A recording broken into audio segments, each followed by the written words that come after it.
지난주에 우리의 신앙 고백서 27장 1절을 함께 고백하였습니다. 이 1절에서는 먼저 성례란 은혜의 언약의 표와 인이다 하고 아주 정확하고 훌륭하게 정의를 딱 내려주고요. 이어서 성례가 하는 일을 네 가지로 나누어서 고백하지 않습니까? 이 네 가지를 가만히 생각하면은 성례는 과연 구원을 전달하는 은혜의 방도로서 큰 우산처럼 신자의 일생 전체를 하나님의 은혜, 그리스도의 은혜로 가득 덮어준다는 사실을 알게 됩니다. 그 은혜의 핵심에, 중심에 예수 그리스도께서 계십니다.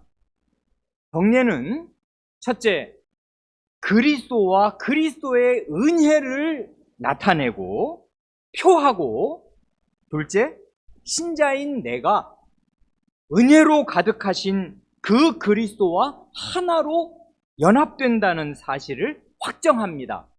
인치입니다.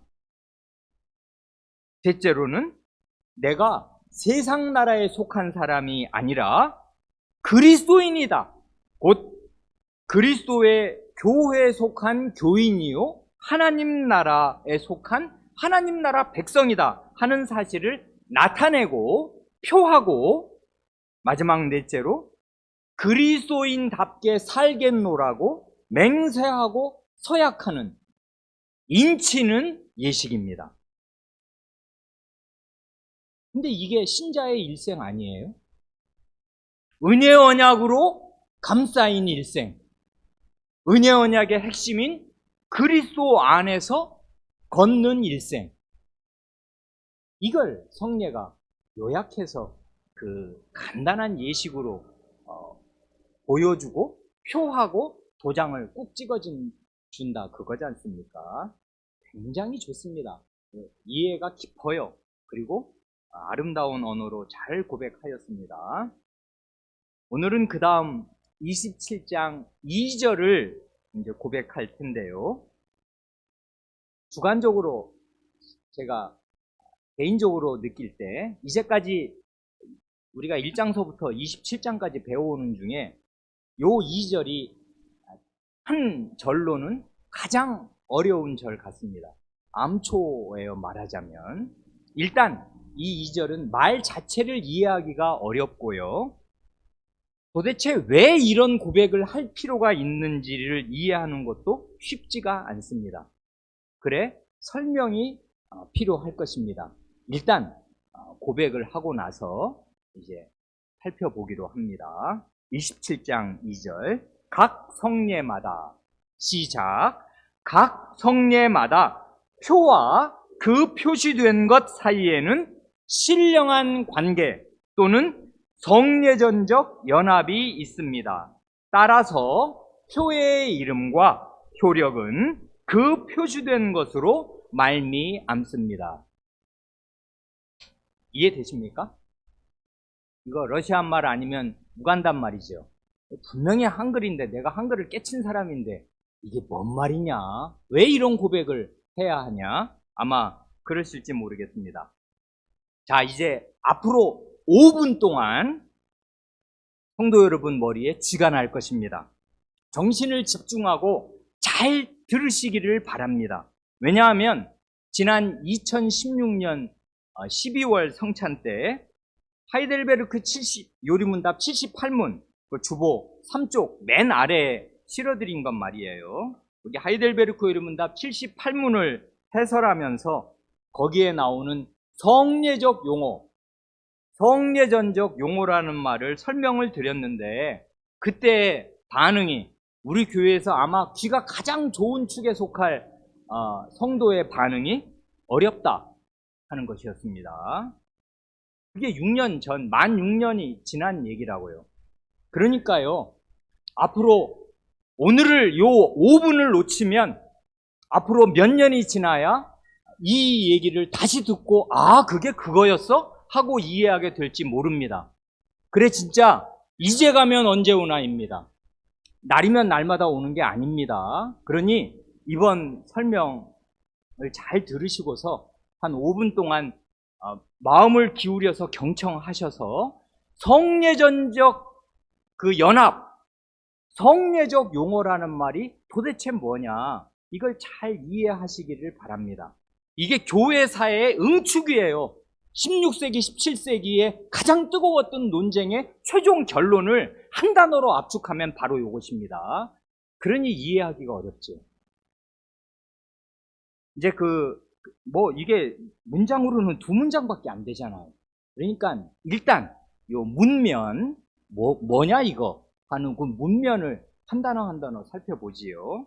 거기 각 성례마다에서 각 성례란 물론 세례와 성찬 요 2가지를 말하는 거지 않습니까? 여기까지는 아무 문제가 없습니다. 일단 도입이 순조롭지요. 그 다음이 문제인데요. 각 성례마다 표와 그 표시된 것, 요 말이 나오잖아요. 표가 나오고 그 표시된 것, 요 2가지가 나온단 말입니다. 이게 뭐예요? 각각의 성례에는, 세례와 성찬에는 표가 있고요.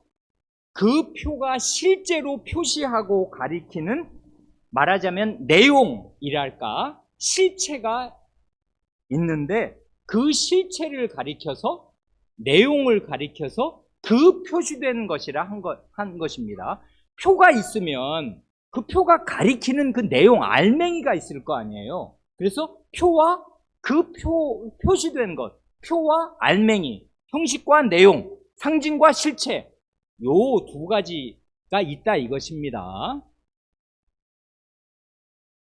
예를 들면 세례의 표는 뭐예요? 물이죠, 물 세례니까 세례의 표는 물인데, 그 물이 표시하고 가리키는 내용, 실체, 알맹이가 뭐냐, 그걸 여러 가지로 말할 수 있는데 은혜 언약이라고 말해도 좋고, 왜냐하면 세례는 은혜 언약의 표니까 이 표가 가리키는 건 은혜 언약일 거 아니에요. 은혜 언약이라고 말해도 좋고, 표시된 것이란 은혜 언약이라고 해도 좋고, 예수 그리스도라고 해도 되고, 혹은 더 압축해서 예수 그리스도의 속죄라고 해도 되고, 또는 조금만 넓혀서 예수 그리스도의 죽음과 부활이라고 해도 된단 말입니다. 표시된 것이. 그러니까 세례의 물이, 요 물이라는 거 그 몇 방울이잖아요. 그게 도대체 그걸로 표시하는 것, 그걸로 표시된 내용이 뭐냐? 아니 은혜 언약이지, 예수 그리스도지, 예수 그리스도의 속죄지, 속죄하시려고 죽으시고 부활하신 거지. 그 내용이 그거다. 이렇게 이해할 수 있겠지요. 성찬으로 말하자면 성찬의 표는, 그 나타난 표는 빵과 포도주예요. 그런데 그 빵과 포도주가 표시하는 거, 가리키는 거, 그건 뭐냐 하면 당연히 아까 세례가 표시하는 것과 똑같은 거죠. 은혜 언약, 예수 그리스도의 속죄, 예수 그리스도의 부활과 고난과 부활, 이렇게 말할 수 있다 이것입니다. 거기에서 오는 모든 은혜의 말이에요. 이런 걸 이제 표시된 것이라고 할 수 있습니다. 그러니까요, 표와 그 표시된 것이란 눈에 보이는 이런 표시와 물, 빵, 포도주, 그리고 그 표시가 가리키는 어떤 내용이나 실체, 이걸 바꾸어 말하면 형식과 내용, 이렇게 할 수 있겠죠. 형식이란 물과 빵과 포도주 이런 건 형식, 눈에 보이는 형식으로 주어지는 건데, 그 형식이 담고 있는 알맹이, 그 내용이 있잖아요.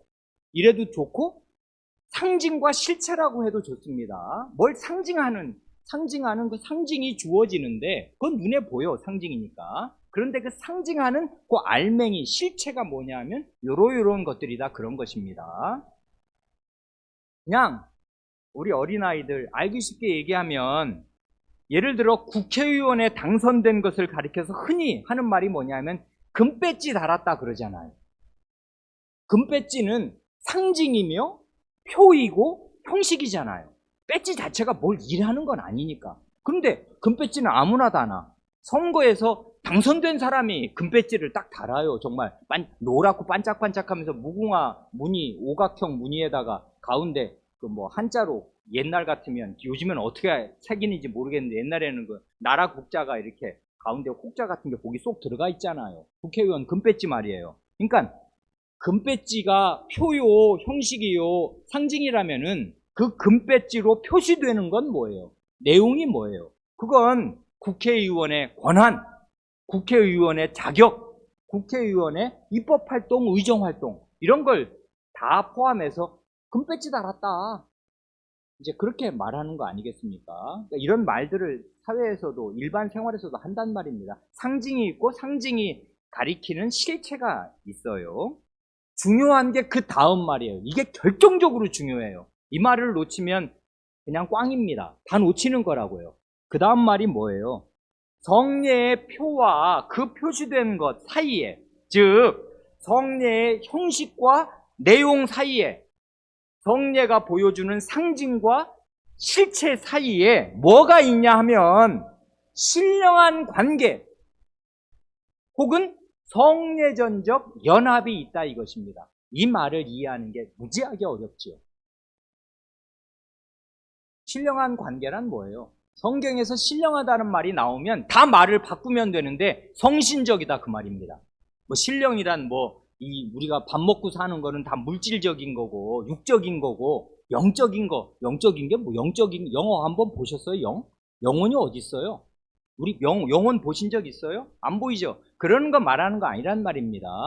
신령하다는 말은 성신이 나타나시고 성신이 활동하시고 성신의 임재가 있고 그런 뜻입니다. 신령하다는 말은 성신적이다 그것이에요. 그러니까 신령한 관계란 뭐냐면 한마디로 성신적인 관계입니다. 성신 하나님, 성부, 성자, 성령 할 때 그 성령 하나님 말이에요. 성령 하나님이 역사하시는 관계가 있다 이거예요. 표와 표시된 것 사이에.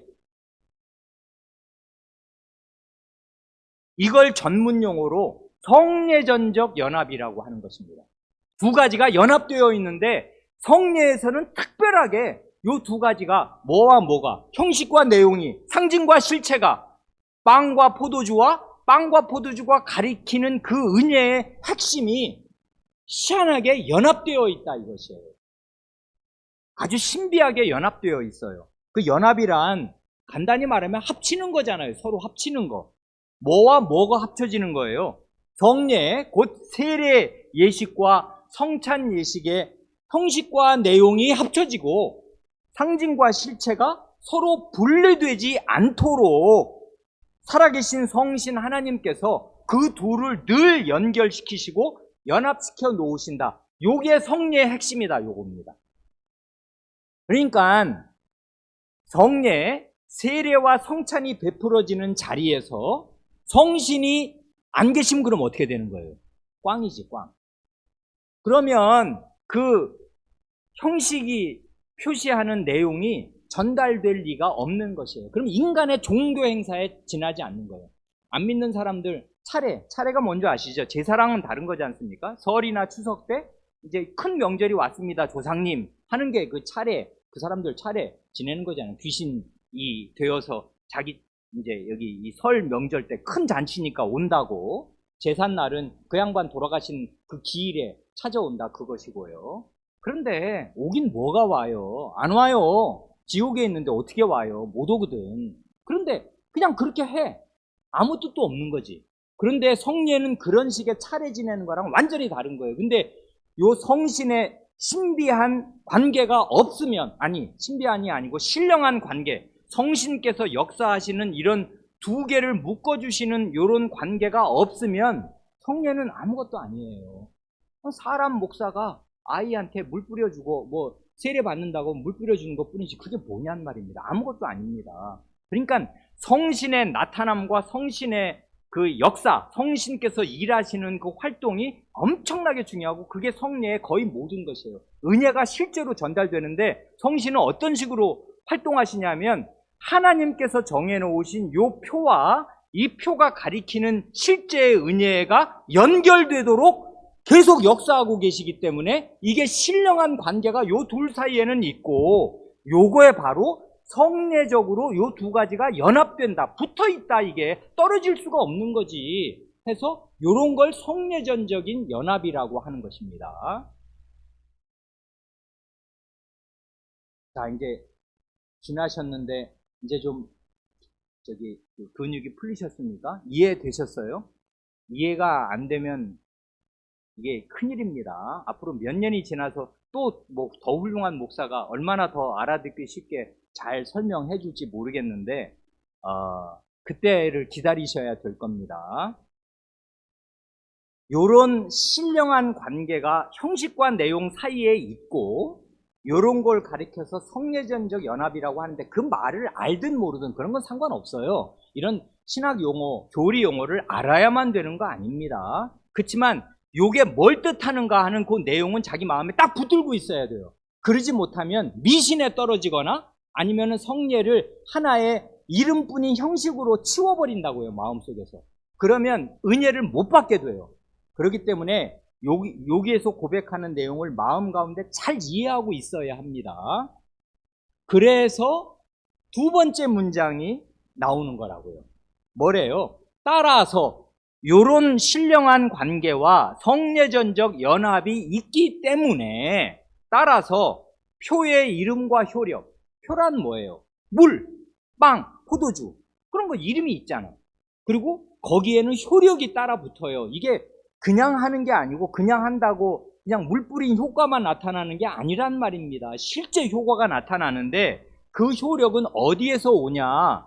표시된 것, 은혜 언약, 예수 그리스도의 속죄, 예수 그리스도의 죽음과 부활, 여기에서 온다. 이게 효력이 오지. 왜 안 와? 당연히 오지. 성신이 그 역사하셔서 그리스도의 속죄의 은혜를 요 세례가 베풀어질 때, 성찬이 베풀어질 때 실제로 베풀어 주시는데 그 효력이 안 와?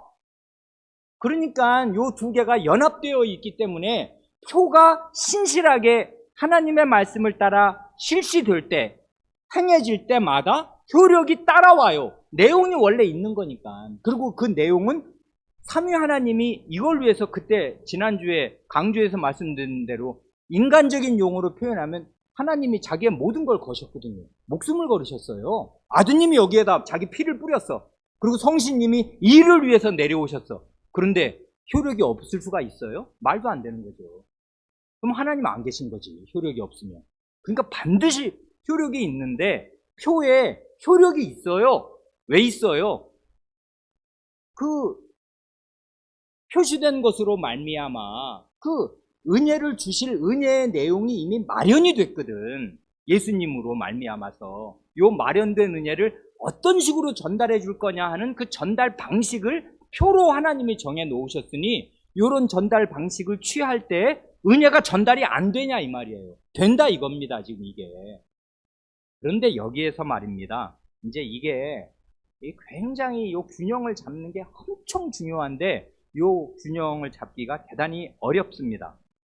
그래, 주보 3쪽 맨 마지막에 하이델베르크 요르문답 78문을 이제 참조하시라고 실어드렸죠. 왜 그래요? 거기 성례전적 연합이라는 말이 나오거든요. 우리 이번에 우리 신앙고백서 27장 2절에 나오는 가장 어려운 말, 성례전적 연합이라는 말이 거기에 80년 전 하이델베르크 요리문답 때 이미 나온 것입니다. 그걸 그대로 받아서 복창하는 것과 같은 거예요. 지금 1647년의 말입니다.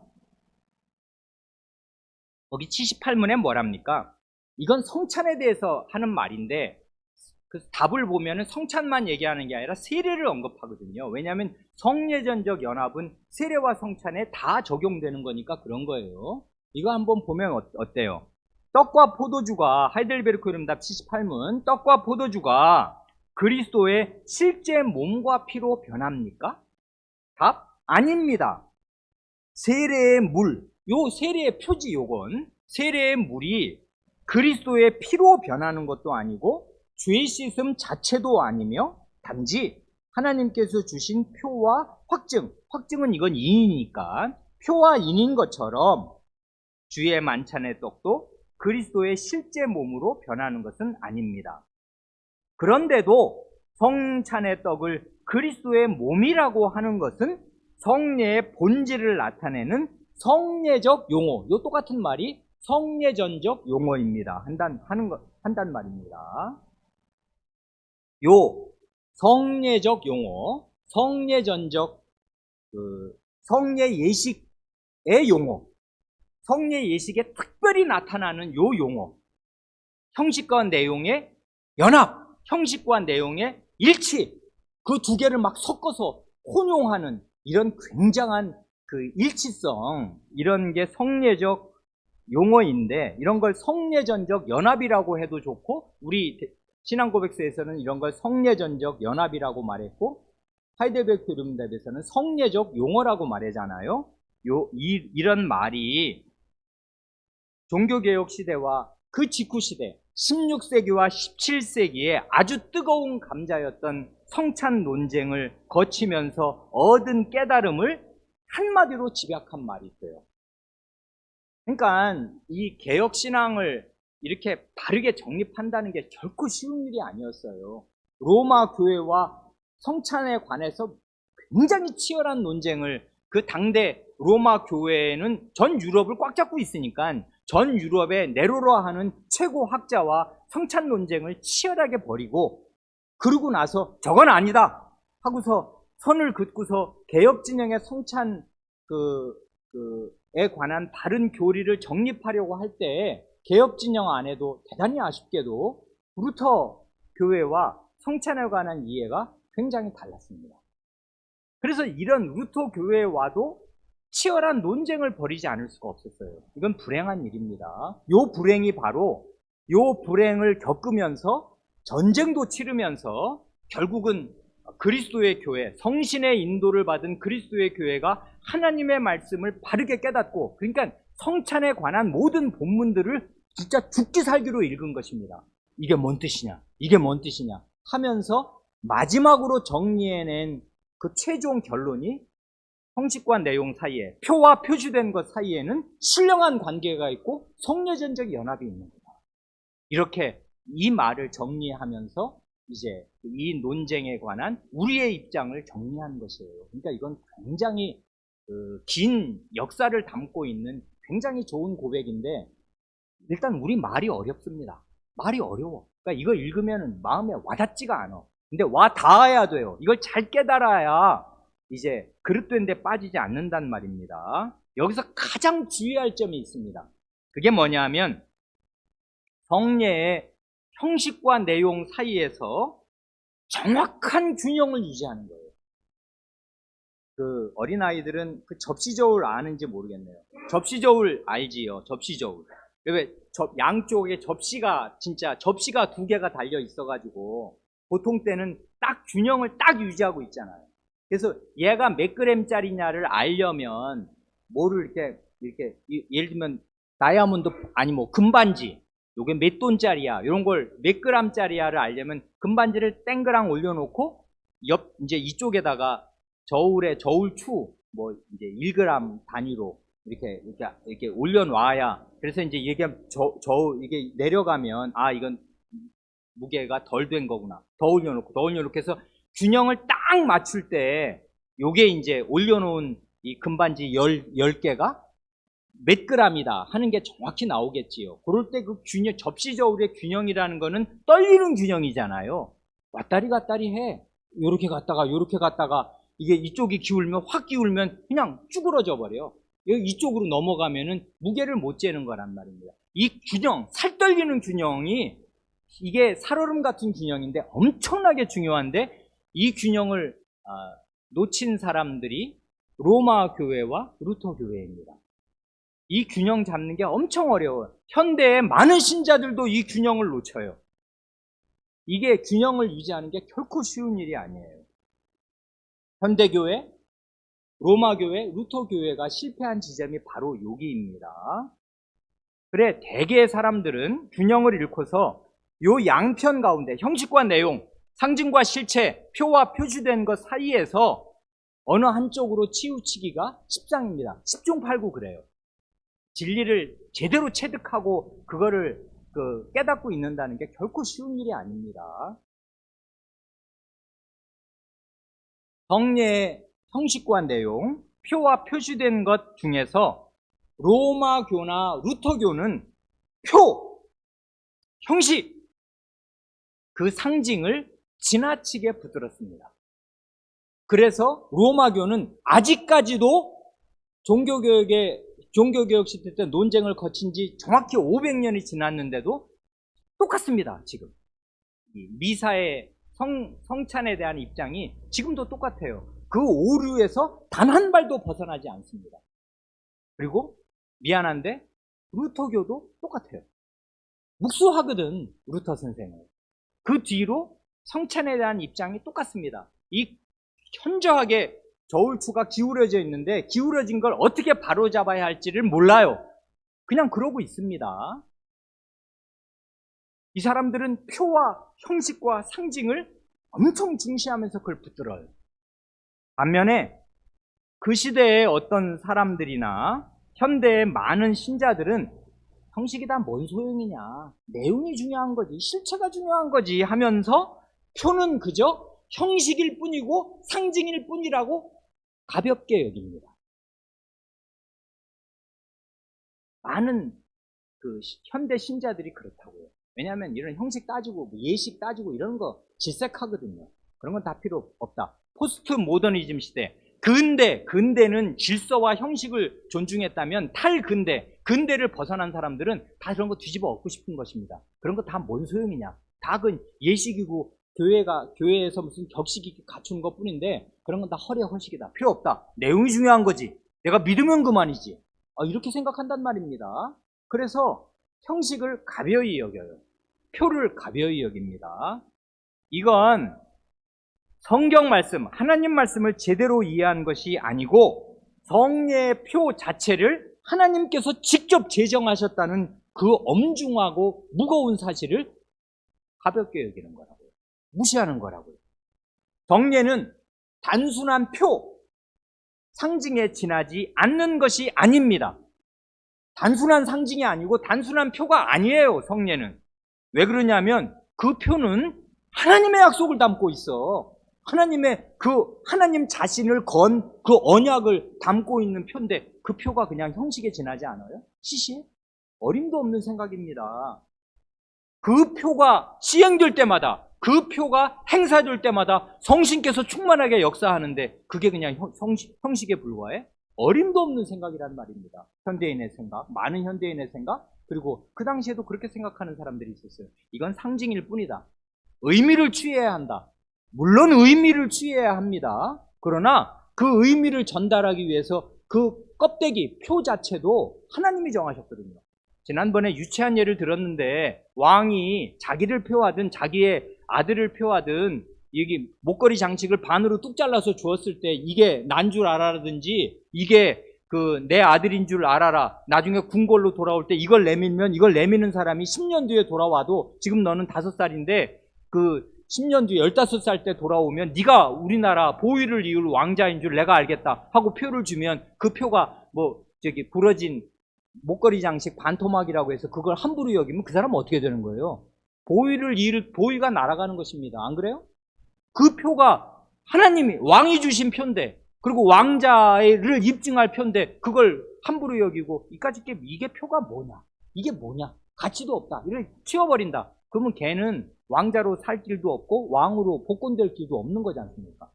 그런 거랑 똑같은 거라고요. 이게 형식도 엄청 중요해. 근데 거기서 그걸 붙잡고 매달리면 어떻게 되냐면 추가 기울어가지고 우상숭배자가 돼요. 저기처럼, 로마교처럼. 그리고 우상숭배까지는 가지 않아도 엄청 완고하게 돼요. 루터교처럼. 그러지 않고 내용을 중시한다고 하면서 표를 무시하면은 아무것도 아니게 돼요. 하나님이 제정하신 굉장히 중요한 표를 가벼이 여기는 사람이 돼버리고 만단 말입니다. 그러니까 요 균형이라는 거를, 이게 말로 하기는 쉽지만 신자의 마음 가운데 이 균형이 잘 유지돼요? 제가 볼 땐 굉장히 어려워요. 성찬에 참여하는 걸 그 태도를 보면 안다고요. 이걸 엄청 신성시해서 떠받드는 사람이 있지를 않나, 아예 기피하는 사람이 있지를 않나, 성찬에 대한 이해가 이 균형이, 이게 500년 전에 끝난 논쟁이고 정리된 논쟁인데, 과거를 모르면 미래가 없고, 과거를 모르면 과거의 오류를 계속 반복해요. 그래서 교회사에 대한 이해가 엄청 중요한 거예요. 왜냐하면 우리가 이 세상을 처음 사는 사람들이 아니잖아요. 수만 년 내에, 그리고 교회사, 신약교회사 2000년의 역사가 있었어요. 그러니까 나올 문제 거의 다 나온 것입니다. 생각할 수 있는 거 다 생각했어요. 그래서 논쟁을 했고 성신의 인도를 받아서 교회가 정리한 게 있거든. 그걸 배우면 전철을 밟지 않게 되잖아요. 똑같은 실수를 반복하지 않을 수가 있게 된단 말입니다. 한 걸음 더 나아갈 수가 있어요. 왜냐하면 디딤돌이 놓아졌으니까. 근데 디딤돌이 없어. 교회사를 모르고 요 신앙 고백을 모르면. 그러면 500년 전의 실수를 반복해요. 그래서 지금 보면 저 사람은 중세만도 못하게 사네. 고대인이야. 왜 그러냐면 하나님 말씀을 모르니까. 그리고 하나님 말씀에 정리된 고백인 신앙 고백을 모르니까 그러고 산단 말입니다. 원시인같이 살아요. 이 발달된 시대에도. 왜냐하면 이 교회사에서 정리된 교리적인 내용을 확실히 자기 것으로 삼아야 되는데 그러기가 쉬운 게 아니란 말입니다. 그만큼 말씀드리고, 가장 중요한 건 성경 말씀을 읽고 보는 거거든요. 성례의 형식과 내용, 표와 그 표시된 것이 얼마나 긴밀하게 연결되어 있냐 하면, 성경에서는 말입니다, 하나님의 말씀 자체가 이 둘을, 성례의 표와 표시된 것, 성례의 형식과 내용, 상징과 실체를 서로 그냥 맞바꿔서 쓸 만큼, 이걸 이거로 바꿔, A를 B로 바꾸고 B를 A로 말하기도 해. 이런 식으로 서로 맞바꾸어 쓸 만큼 둘이 딱 붙어 있어요. 이게 바로 신령한 관계이고 성례전적 연합이에요. 성경에 원래 있는 거를 그렇게, 요게 요런 거구나 하고, 그렇게 말로 좀 우리가 듣기에는 딱딱하고 어렵고 이게 뭐냐 하는 말로 신학적인 용어, 교리적인 용어로 표현한 것 뿐이지, 말로 가장 잘 표현하면 그런 것입니다. 요런 신령한 관계가 둘 사이에 있어요. 요 둘이 뭔가를 일단 머릿속에 분명히 아셔야 되고, 둘이 왔다 갔다 해요, 상징과 실체가. 그러니까 이 얘기는 뭐예요? 단순한 상징이 아니라는 얘기지, 단순한 표가 아니라는 얘기예요. 형식에 불과한 게 아니라는 얘기예요. 형식을 가리켜서 내용이라고도 말해. 어디가 그래요? 오늘 우리가 본문으로 읽은 게 그것입니다. 할례가 그런데요, 오늘 우리가 창세기 17장 10절 11절을 읽었고, 거기 이게 각주 6번, 우리의 오늘 그 2절의 증거성구가 4개가 달려있는데, 이걸 다 이제 잠깐 볼 것인데, 첫 번째 증거성구가 바로 그거잖아요. 그러니까 우리의 선조들이 말입니다, 창세기 17장 10절 11절을 얼마나 정확하게 읽고 있는가 한번 보세요. 요즘 교인들이 이렇게 창세기 17장 10절 11절 읽고 있는가? 500년 전만도 성경 못 읽는다, 370년 전만도 성경 못 읽고 있단 말입니다. 이미 가르쳐준 게 있는데 안 배우니까 무식하잖아요. 그러면 안 된단 말입니다. 뭐라고 이해하고 있어요? 우리 선조들은 이렇게 이해하고 있습니다. 요 보세요. 창세기 17장 10절 11절. 너희 중, 이건 하나님의 말씀이잖아요. 할례를 처음 정해주시던 그날 아브라함에게 하나님이 이렇게 말씀하시거든요. 할례의 제정자로서, 제정의 말씀이 이거잖아요. 너희 중 남자는 다 할례를 받으라. 그 다음 말씀이 중요한데, 이것이 뭐예요? 이건 국어를 알면 다 아는 거지. 할례가 그거죠. 할례가 나와 너희와 너희 후손 사이에 지킬 내 언약이니라 하십니다. 중간에 있는 수식어 답 잘라버리면 간단히 말하면 뭐예요? 하나님의 말씀이 뭐예요? 할례가 내 언약이다, 이렇게 말씀하시죠 지금. 그렇죠? 할례 이꼬르 내 언약. 그런데 11절로 가면 뭐예요? 너희는 포피를 베어라. 이것이 나와 너희 사이에 언약의 표징이니라. 포피를 베는 게 할례니까, 이것이 포피를 베는 이 할례가 11절에서는 언약의 표징이니라 한단 말입니다. 할례를 가리켜서 제정자인 하나님 자신이 10절에서는 할례가 내 언약이다, 하나님의 언약이다 라고 말씀하시고, 11절에 가면은 언약의 표다 라고 말씀하셔요. 어느 게 더 맞아요? 어느 게 더 맞냐고. 여러분 1번 2번 표하라면 어디에 표하겠습니까? 할례는 은혜 언약의 표와 인이에요. 할례가 언약 자체가 아니지. 아니 살 잘라내는 게, 뭐 외과 수술 받는 게 그게 언약이야? 그건 언약의 표시, 안 그래요? 그런데 하나님 말씀이 뭐예요? 언약의 표라고만 말씀하셔요? 두 번째는 그렇게 말씀하시지. 11절에서는 언약의 표징, 징표. 이건 언약의 형식이다 하고 언약의 징표라고 말씀하시지만 그 앞에서 하신 말씀은 이게 내 언약이야 하고 말씀하셔요. 이건 뭐야? 내용이다. 은혜 언약을, 이 할례는 은혜 언약이다. 이렇게 말씀하시는 거잖아요. 그러니까 이건 표와 표시된 것이 섞여 있어. 어떻게 섞여요? 형식을 가리켜 내용이라고 말하는 거지, 하나님이. 이건 원래 은혜 언약의 표여야 하는데 그걸 다 알아. 아브라함도 알고 하나님도 아시는데 어찌나 하나님이 이 표를 중시하시는지 그 안에 내용을 싹 다 담았어. 그래서 할례를 행해. 그러면 은혜 언약이 너에게 주어질 거야. 그러니까 이게 내 언약이라고 말할 수 있는 거야. 라고 말씀해 주시면 친절할 텐데 하나님은 그런 친절한 설명을 하시는 게 아니라 권위 있게 이게 내 언약이다, 할례. 이렇게 말씀하시는 거예요. 이게 바로 성례전적 용어라고요. 성례가 뭐냐? 내용이 형식이야. 형식이 내용이야. 이것입니다. 할례라는 형식이 내용을 그냥 담고 있어. 그리고 그냥 내용 자체라고 말해도 돼. 이게 성례적인 용어라고요. 왜 이게 돼요? 왜 이게 이 말이 성립해? 하나님이 보장하시거든. 살아계신 하나님이 제정을 해주신 이 표가 가벼운 표냔 말입니다. 천지보다 무거워요. 여기가 하나님 자신을 걸었는데 이 표가 가벼워? 그러니까 이 표가 내 언약이라고 말해도 말에 하자가 없어요. 그러면 그런 줄 알면 되는 것입니다. 그러니 표를 받을 때마다 하나님의 언약 자체를 받는다 말해도 좋아요. 그렇지만 객관적으로 공평하게 균형 있게 말하자면 요건 언약의 표를 받는 거다. 그런데 여기에서 빗나간 사람들이 누구예요? 접시 저울에서 미끄러져 가지고 접시 저울이 계속 기울어져 있던 사람들이 누구예요? 유대인들 아니에요. 표를 꽉 붙들었어. 왜냐하면 표가 언약이거든.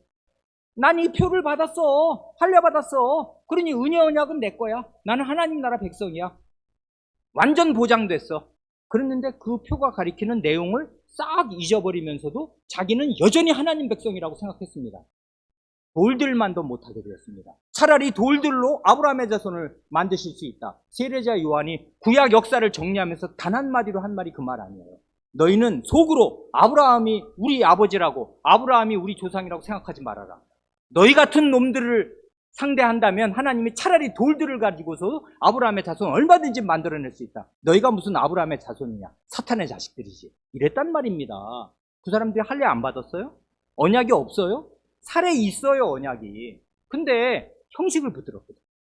그러니까 이 균형을 유지한다는 거. 그럼 언약이 아니야? 하나님이 언약이라고 얘기했는데 언약이 아니야? 아닐 리가요. 언약이에요. 그러면 그 언약의 표를, 그렇게 중요한 언약이라고까지 말할 수 있는 그 표를 받은 사람은 어떻게 살아야 하는가를, 그 내용을 붙들어야지. 그걸 안 붙들고서 나는 표가 있으니까, 할례의 표를 받았으니까 하나님 백성들께 확실하다 하면서 하나님 백성답게 안 살면서 그게 하나님 백성이 돼요? 안 되죠. 그러니까 요 성례전적 균형, 성례전적 요 결합, 신령한 결합에서 신령을 놓친 거예요. 성신을 놓쳤어. 그러니까 결국은 표를 다 갖고 할례 받고 지옥 간 것입니다. 대부분의 유대인들, 대부분의 하나님 백성들. 안 그래요? 그러니까 표가 소용이 없게 됐어요. 하나님께서 이런 성례전적 용어로 이 표를 내 언약이라고까지 말씀하시면서 강조해서 주신 의미가 없어지게 됐어요. 왜요? 표를 붙들었거든.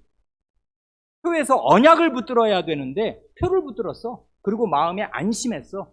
내가 세례교인이고 내가 할례 받은 사람인데 내가 지옥 갈 리가 있나? 지옥 갑니다, 그 사람. 그러니까 이게 겁나는 얘기 아니에요. 유대인들이 99%가 빠졌던 함정이란 말입니다. 요 성례전적 연합, 이 뭔 뜻이냐 요거. 나는 할례 받은 하나님 백성인데 내가 받은 할례가 뭘 뜻해야 되고, 이게 언약이 아닐 수 없는데 언약의 표기도 해. 나는 표를 받았어. 그러니 내용이 내게 있는 거야 없는 거야? 그걸 생각했어야 됐어요.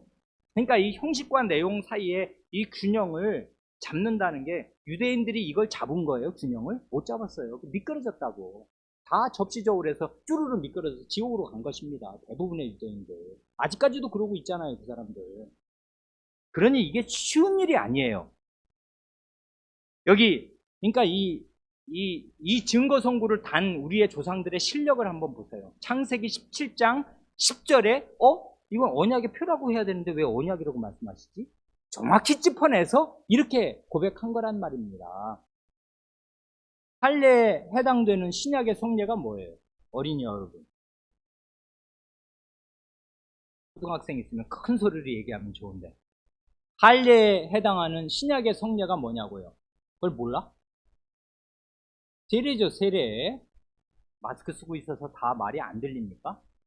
세례입니다. 세례에 대해서 신약의 여러 저자들, 신약의 성경이, 신약의 사도들이 세례를 이렇게 말해요. 이게 아주 신기한 일입니다. 보세요. 여기 이제 증거선고에 달려있진 않습니다. 사도행전 2장 38절을 보면 이게 이제 베드로 사도의 신약의 첫 오순절 강설이잖아요. 신약의 첫 설교입니다. 무지하게 중요한 설교지. 이날 3,000명이 믿고 회심하고 세례받은 어마어마한 이제 정말 신약의 장엄한 신약의 역사가 시작되는 날 아니었습니까? 그때 베드로 사도가 세례에 대해서 이렇게 말하거든요. 이게 바로 성례전적 연합을 확실하게 보여주는 예예요. 아까 할례와 똑같습니다. 그 패턴은. 사도행전 2장 38절. 베드로가 이르되 너희가 회개하여 각각 예수 그리스도의 이름으로 세례를 받고 죄 사함을 받으라 한단 말입니다. 이거 가만히 생각하면 놀랍지 않아요? 세례는 당연히 예수 그리스도의 이름으로 받는 것입니다. 예수 그리스도와 연합시키는 세례니까 예수님의 존재 안으로 들어가는 세례이고 예수님의 이름으로 받는 세례인데 세례를 받고 그 다음 말이 뭐예요? 죄사함을 받으래. 세례는 물로 떨어뜨리는 거예요. 그때 요단강에 들어갔을 거라고 아마도. 그런데 요단강에 들어갔다 나오면 죄가 없어져? 그런 요단강, 강물이 뭐 유한락스보다 100배 강해요? 어떻게 죄가 없어져? 저도 요단강물 만져봤습니다만은 그러면 그렇게 그 요단강물 이렇게 만지면은 내 죄가 없어져요? 어림도 없지. 그런데 베드로 사도가 하는 말이 뭐예요? 세례와 죄사함을 거의 동일시한다고요. 그렇죠? 세례 받고 죄사함 받아라. 세례 이꼬르 죄사함. 죄 용서. 세례를 받으면 죄 용서 받는 거지. 세례를 받고 죄사함을 받으라고 명령형으로 말한단 말입니다. 그래서 그 말에 순종하는 사람들이 세례 받고 죄사함을 받는 거예요. 아니 그러니까 세례 받으면 진짜 죄가 사해지는 거야? 아니 그 물 떨어뜨리면 죄가 없어져? 이게 어떻게 가능해? 성례전적 용어라고요. 왜 이게 가능해요? 세례가 뜻하는 게 있잖아. 은혜 언약을 뜻해. 네가 예수 그리스도를 참되게 믿고 예수 그리스도의 속죄와 예수 그리스도의 고난과 부활을 믿고 예수 그리스도를 주인으로 네 인생에 영접하면 너의 죄가 진짜 씻겨진다. 어떻게? 성신께서 예수 그리스도의 피로 너의 죄를 씻어준다. 이게 사실은 성신으로 세례를 받아야 죄가 씻겨지는 거거든. 성신께서 예수 그리스도의 피로 나의 죄를 씻겨주신다는 요 사실을 물세례가 표시하는 거잖아요. 그런데 딴 얘기를 하지 않아. 왜냐하면 설교 다 했거든. 예수님이 어떤 분인가 다 설명했으니까 맨 마지막에 가서는 형식을 제시하는데 세례를 받아라. 그러면 죄사함 받을 거다. 이렇게 얘기한단 말입니다. 왜 그래? 그럴 수가 있는 거예요. 세례가 담고 있는 내용이 있으니까 세례를 받으면 죄사함 받는 거예요. 굉장한 말이죠. 그러니까 이게. 그러니까 요 말을 잡고 물고 늘어지면 안 돼요. 아니 뭐 세례가 뭐 물인데 뭐 물 몇 방울 떨어뜨리고 강물에 퐁당 들어갔다 나왔다고 어떻게 죄가 씻겨지나 이렇게 말하면 안 돼요. 왜 안 돼요? 성례전적 용어의 뜻을 모르는 거지. 성례전적인 연합, 성신께서 이 표 위에 역사하셔서 이 표가 시행될 때마다 참된 믿음으로 이 표를 받을 때마다 성신께서 그리스도의 피로 그의 죄를 실제로 씻겨주신다. 그것을 가시적으로 나타내는 게 세례다. 이렇게 지금 굳이 설명하면 굳이 이런 얘기를 다 해야 되는데 긴 말 안 하지 않습니까? 사도는 하나님처럼 세례받고 죄사함 받아라. 딱 이렇게 말한단 말입니다. 권위 있잖아요. 이게 사실이라고요. 똑같은 말이 계속 나옵니다. 같은 사도행전 22장 16절을 보면 그 눈먼 멧돼지 같은 그 청년 사울이, 바리새인 사울이 회심을 할 때 다메섹에 있는 그 주님의 계시를 받기도 하는 그 제자, 아주 훌륭한 신자 아나니아라고 있잖아요. 그 아나니아가 이 청년, 이제 그 밝은 빛보다 더 광명 가운데 자기에게 나타나신 그리스도를 뵙고서 충격을 받고 3일 동안 눈이 멀고 식음을 전폐하면서 이제 내가 뵌 주님, 내가 그 주님이 그런 줄지도 모르고 내가 그 주님 따르는 사람들 다 잡아서 옥에 넣고 심지어 수레반 죽이고 내가 그 짓을 했던가, 이러고 충격에 떨어져 있는 그 사울에게 세례에 대해서 말할 때 아까 베드로 사도의 오순절 강도가 똑같은 말을 하거든요. 뭐랍니까? 그 사도행전 22장 16절, 이제는 왜 주저하느냐? 일어나 주의 이름을 불러 세례를 받고 너의 죄를 씻어라. 이건 베드로 사도의 한 말과 완전히 똑같죠. 예수 그리스도의 이름으로 세례를 받고 죄사함을 받으라는 말이나 주의 이름을 불러서 세례를 받고 너의 죄를 씻어라, 이런 말이 완전 똑같잖아요. 예수님의 세례를 받을 때 예수님의 이름을 부르는 것입니다. 예수님, 저의 죄를 용서해 주십시오 하고 예수님의 이름을 부르면서 예수님의 이름으로 세례를 받으면 죄가 씻어진대. 너의 죄를 씻으라, 그런단 말입니다. 세례 이꼬르 죄 씻음이야. 세례 이꼬르 사죄야. 이건 뭘 뜻해요? 성신께서 예수 그리스도의 피로 그의 죄를 씻어주는 것을 가시적으로 이 물세례가 표시한다 이것입니다. 이런 예는 많아요. 우리 지난번에 혼인과 가정에 대해서 생각할 때 에베소서 5장 25절 26절 읽었지 않습니까? 이제는 바울 사도가 이렇게 말하거든요. 바울 사도가 아까 세례받고 자기 죄를 씻은 바울 사도가 에베소 교회에 편지를 쓸 때 이렇게 쓴단 말입니다. 에베소서 5장 25, 26절, 남편들아 아내 사랑하기를 그리스도께서 교회를 사랑하시고 그 교회를 위하여 자신을 주심같이 하라. 그 다음 말씀 26절이 중요한데, 이는 곧 물로 씻어 말씀으로 깨끗하게 하사 거룩하게 하시고. 이 말이 뭔 말이에요? 교회를 위해서 신랑이신 그리스도께서 교회를 위해서 어떻게 하셨냐? 교회를 물로 씻으셨어요. 그리고 말씀으로 깨끗하게 하셔서 거룩하게 하셨어요. 어떻게 하셨다는 얘기예요? 세례의 물로 교회를 씻으셨습니다. 신랑이 자기 신부를 세례의 물로 씻겼어. 아니 물로 한 드럼통 10드럼통을 물로 씻으면 우리 죄가 씻겨집니까? 안 되지. 그러니까 여기서 물로 씻어는 뭐예요? 이게 세례의 물이다. 세례의 물은 사죄의 물이지. 그걸 받으면 죄가 씻어지는 거지. 그렇지만 이게 물의 효력을 의지하는 거예요? 아니죠. 성례전적 연합이 있잖아요. 세례가 뜻하는 게 있거든. 이걸 누가 정했어? 예수님이 정했거든. 그럼 예수님이 정한 게 그 정한 말씀에 순종해서 그 예식을 행할 때 뜻없이 행해지게 되나? 전혀 아니거든. 전혀 아닙니다. 그러니까 주님의 명령을 따라서 세례를 시행하면 주님 자신이 그 자리에서 성신으로 죄를 씻어주시는 거예요. 그러니까 물로 씻어라는 말이 가능하게 되는 것입니다. 물로 씻기는 뭘 씻어요? 죄를 못 씻어. 그러나 씻습니다. 세례의 물은. 왜? 성례전적 연합이 있으니까. 성례적 용어라고요. 이런 말들이 다. 성경의 용어가 이렇단 말입니다. 각주 6번의 마지막 증거 송구가 있잖아요. 디도서 3장 5절을 우리의 선조들은 이렇게 이해한 것이에요. 성례전적 용어로 이해한 것입니다. 뭐예요? 이건 유명한 구절인데, 디도에게, 바울 사도가 자기 아들 같은 디도에게, 동역자에게 말하지 않습니까? 우리를 구원하시되 우리의 행한 바 의로운 행위로 말미암지 아니하고 오직 그의 긍휼하심을 따라 중생의 씻음과 성신의 새롭게 하심으로 하셨다. 그러니까 우리를 구원했는데 하나님이 어떻게 구원했냐? 중생의 씻음과 성신의 새롭게 하심으로 우리를 구원하셨다. 두 가지를 말하는데 두 가지는 하나거든요. 중생의 씻음, 거듭남의 씻음이에요. 말이 희한한데 씻으면서 거듭나고 거듭나면서 씻는 거예요. 이건 뭘 말해요?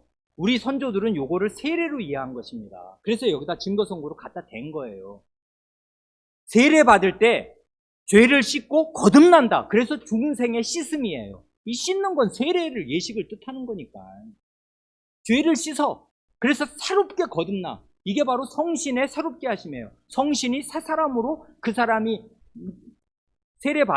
세례받기 전이나 그 사람의 일체성은 유지되는 거지 그 사람이 딴 사람이 되는 건 아니지 않습니까? 홍길동이 박길동이 되는 건 아니니까 똑같은 홍길동으로 유지됩니다마는 존재의 그 연속성이 유지됩니다마는 사람이 바뀌어요.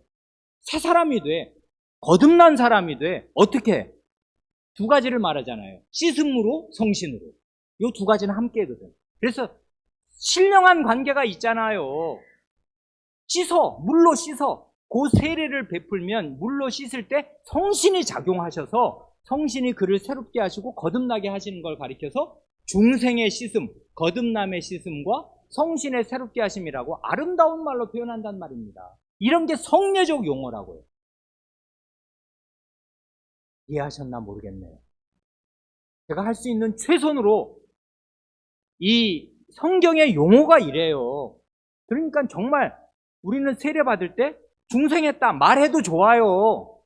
그러나 그 말을 액면 그대로 이해해서 그 핵심을 빠뜨리고 나서 나는 세례 받았으니 나는 거듭났고 하나님 나라 들어간 게 완전히 확정됐어 라고 하면서 하나님 백성대로 살지 않으면 지옥 갈 것입니다.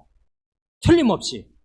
왜 그러냐 하면은 표를 붙잡고 있고 세례 받았다는 사실을 붙잡고 있는데 세례의 핵심인 삼위 하나님을 다 빠뜨리고 있어. 예수님을 주님이라고 불러 주의 이름을 불러 세례를 받은 건데 주님으로 살지도 않아. 예수님이 너의 주인이야? 네가 예수님의 종이야? 네가 너의 주인이지? 그렇게 살면서 무슨 주의 이름으로 세례를 받았대? 말도 안 되는 소리 하지 말아라. 세례의 뜻을 네가 더럽혔다. 세례 무효 이렇게 되는 것입니다. 왜 그러냐면 세례는 그 내용이 있는 건데 내용을 무시하면서 형식을 취했다고 자기가 무슨 세례 교인이라는 게 무슨 하나 효과를 발휘하냐는 말입니다. 발휘 못해요. 아무 소용 없는 얘기라고 그게. 그러니까 이 균형, 다시 말하는 균형, 내용과 형식, 형식과 내용의 균형을 꼭 붙들어야 돼요. 이 균형을 유지시켜 주시고 둘을 연결시켜 주시는 분이 누구라고요? 성신 하나님입니다. 그리스도의 신, 하나님의 신이 이 표와 표시된 것, 형식과 내용, 상징과 실체를 연결시켜 주시면서 계속 역사하고 계시니 성신을 의지해서 성찬상에 나오는 것이고 성신을 믿고 의지하고 성신의 신이신, 아니 성신을 보내신 그 분이신 예수 그리스도를 믿고 의지하면서 이 예식에 참여하면 성신의 은혜를 실제로 충만하게 받는 것입니다. 성찬에 관해서 거기 마지막 남은 게 오늘 두 번째 본문으로 읽은 각주 6번의 두 번째 증거선구가 그거지 않습니까? 우리 조상들은 이거를 이렇게 이해한 거예요. 성례전적 용어로 이해한 거라고 주님의 말씀을 루터 선생이 여기에서 비껴나간 것입니다. 이 말의 원래 뜻을 너무나 고지고대로 오해했단 말입니다. 고지고대로 받아들이면서 이 양반이 경직이 됐어요. 그러니까 대가도 루터 선생은 정말 우리가 감사에 맞이 않아야 할 교회사의 큰 스승입니다. 배울 게 1000가지도 넘는 사람인데 다 온전한 게 아니거든요. 이렇게 됐습니다. 여기 마태복음 26장 27절 28절 그 제정의 말씀이 뭐예요? 이게 바로 여기에도 성례적 용어가 나타나거든요. 주님 자신이 이렇게 말씀하시거든요. 뭐래요? 주님이 그들이 떡을 먹을 때 예수께서 떡을 가지사 축복하시고 떼어 제자들에게 주시며 이르시되 그 다음 말씀 이게 바로 이제 제정의 말씀이잖아요. 받으라 먹으라 둘 다 명령형입니다. 라베테 파게테 이건 받아야 돼요. 명령입니다. 먹어라 먹어야 돼요. 명령입니다. 받으라 먹으라 그 다음 말씀이 이게 성례적 용어잖아요. 뭘 받아 먹으라는 거예요? 빵이잖아 빵. 근데 이것이 내 몸이니라 말씀하셨어요. 빵이 내 몸이니라. 아니 이렇게 말씀하신단 말이에요. 빵이 예수님의 몸이에요? 말도 아니지. 이렇게 말씀하시는 예수님이 지금 살아 계시는데 빵 한 조각 이게 빵을 주면서 받아서 먹어라. 이게 내 몸이다. 아니 이러면 이게 뭐냐고요 지금. 그게 어떻게 예수님의 몸이야. 빵이지. 근데 예수님의 몸을 상징해. 그건 상징물이지. 형식이지. 표지. 근데 예수님의 말씀은 이게 내 몸의 상징이다. 내 몸의 표다. 내 몸의 형식이다. 이렇게 말씀하셔요? 아니죠. 이게 내 몸이야 하고서 먹으래. 아니 이러니 이걸 식인종이야? 예수님의 몸을 먹어야 돼? 이래서 식인종이라는 로마 시대 때 말입니다. 많은 사람이 죽어야 됐던 이유가 저것들은 식인종이다. 인육을 먹고 사람의 피를 마신다더라. 저기 사람의 피를 먹으랬대. 예수가 그 이상한 이단 종파 그 수계가 있는데 피를 먹으랬대. 사람의 피. 그리고 사람의 살을 뜯어 먹으랬대. 저것들은 저렇게 모여서 자기들끼리 먹는데 이랬단 말입니다. 요 말을 고지고대로 이해하면 그거잖아요. 내 몸을 먹어야 돼. 예수님의 몸. 그러니까 이게 성례적 용어잖아요. 그러면 이게 그냥 단지 그냥 빵은 형식일 뿐입니까? 상식일 뿐입니까? 아니에요. 예수님의 몸을 먹는 것과 똑같은 효과가 성찬에서 전달될 것이에요. 그런 마음과 은혜와 의지를 담아서 이게 내 몸이다 이렇게 말씀하신 거예요. 그렇지만 내 몸의 표시지. 정확히 말하자면. 그러니까 이 성례적 용어가 형식과 내용이 왔다 갔다 하는 거 충분히 아시겠지요. 그 다음 말씀도 똑같지 않습니까? 잔을 가지사 감사기도 하시고 그들에게 주시며 이르시되 너희가 다 이것을 받아 먹으라. 이것은 죄사함을 얻게 하려고 많은 사람을 위하여 흘리는 바 나의 피고 언약의 피니라. 앞뒷말 다 빼버리면 그 잔은 딴 잔이 아니라 빈 잔이 아니고 포도주가 채워져 있는 포도주 잔인데 포도주 잔을 가리켜서 다 빼버리면 나의 피래요. 아까랑 똑같이 빵을 가리켜서 내 몸이다. 포도주 잔을 가리켜서 내 피다. 곧 언약의 피, 새 언약의 피다. 이게 언약이래요. 이게 새 언약이래, 포도주가. 무슨 포도주가 새 언약이 될 수가 있어요. 그건 그냥 알코올이지. 포도주로 발효시킨 알코올이지. 그게 무슨 새 언약이 됩니까? 돼요, 근데. 주님이 이렇게 말씀하시거든요. 이게 성례적 용어란 말입니다. 이걸 잘 이해했어야 되는데 너무나 이상하게, 너무나 아이러니하게 그 위대한 루터 선생이 1529년이라 하면 루터 선생이 46살 되던 때니까 그 1517년에 그 젊은 나이에 1512년 전에 종교개혁의 횃불을 들고서 이제 그 12년이 지나서 1529년이 되니까 46세고 중년이고 그의 사역이 절정에 이르렀을 때입니다. 그의 영향이 전 독일을 뒤덮었을 때 루터 선생 하면은 루터 목사 하면은 그냥 그 모든 그 영주들이 다 제후들이 알아주고 그 루터교로 그 독일 전체가 다는 아니지만 상당히 세력을 뻗쳐나가서 종교개혁의 구심점이요 지도자로서 전국에 혁혁한 그 명성을 떨치던 사역의 절정기에 이분이 이제 전 유럽이 지금 난리통이었거든요. 로마교하고 이 개신교, 그 중에 루터교가 세력이 막강하니까 루터교하고 전쟁이 이제 그런 어려운 때에 이제 힘을 합치기 위해서 개혁 진영이 연합해야 된다.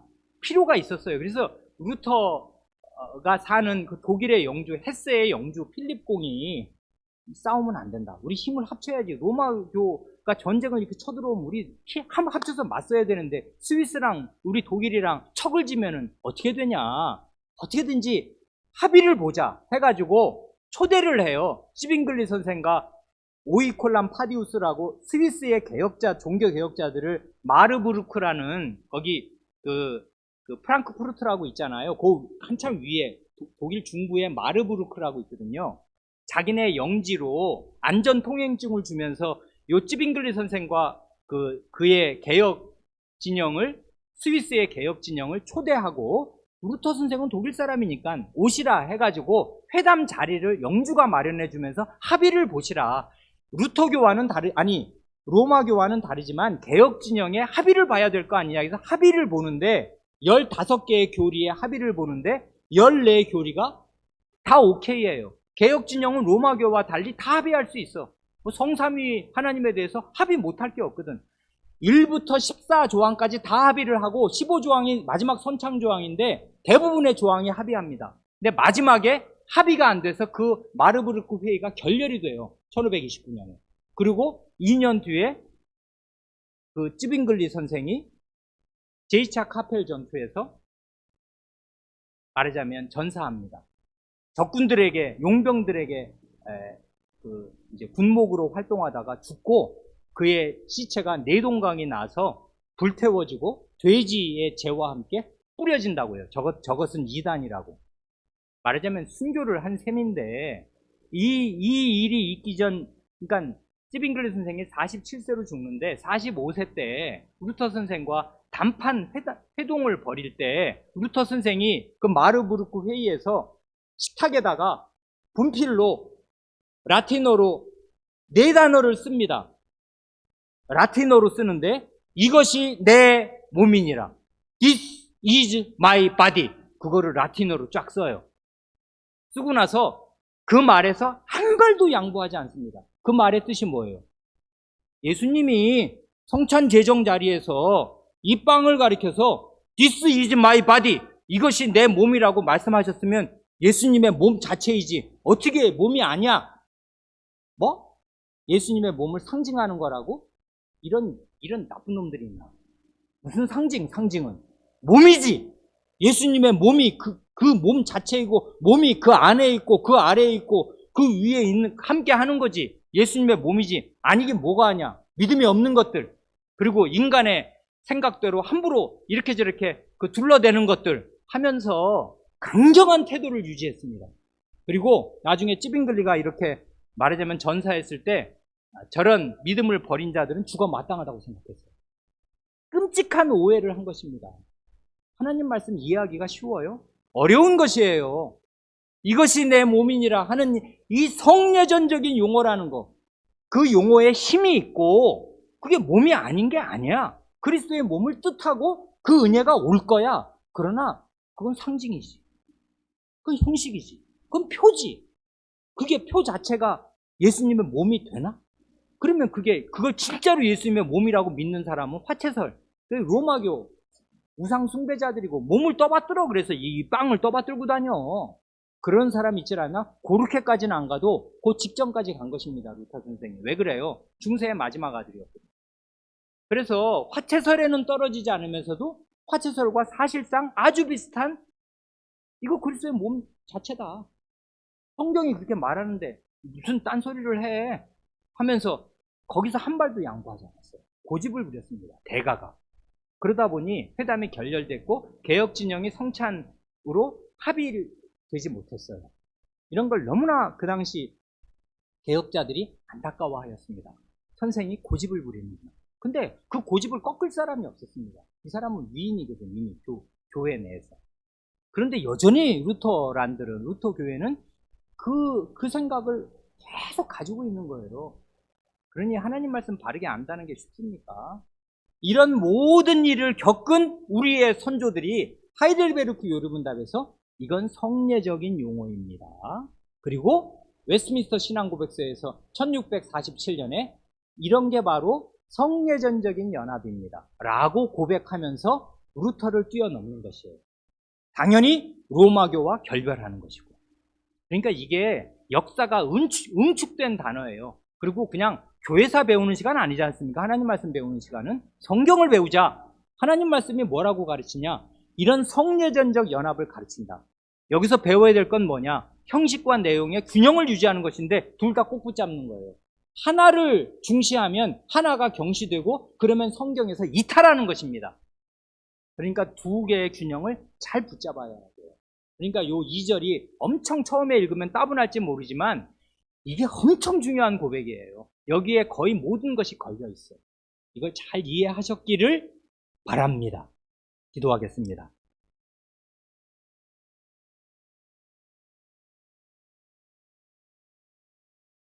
하나님, 아버지, 하나님께서 저에게 베푸시는 은혜는 너무나 깊고 심오하며 하나님 자신 전체를 담아서 주시되 그 담아서 주시는 형식까지를 신적인 지혜로 제정하시고 신적인 임재로 그 효력을 보장하시면서 저희에게 세례와 성찬을 베풀어 주시니 세례의 물은 일반 물이 아니요 세례의 빵과 포도주는 일반 빵과 포도주가 아니고 성분은 똑같을지 몰라도 하나님의 제정의 말씀이 있고 성신께서 그 자리에 역사하심으로 저희에게 약속하신 그 은혜를 그대로 생생하게 매번 전달하시는 줄을 믿습니다. 이런 올바른 깨달음을 얻기까지 교회는 몸부림을 쳐야 하였고, 그 내로라 하는 많은 신학자들이 가열한 논쟁을 거치면서 이런 아름다운 고백으로 교리를 정연하여 제시하였사오니, 이것을 후대인인 저희가 잘 이해하고 깨달을 수 있게 하여 주시고, 그리하여 이런 고백을 한 선조들과 동렬의 신앙에 이룰 수 있게 하여 주시기를 구합니다. 우리 구주 예수님의 이름으로 기도합니다. 아멘.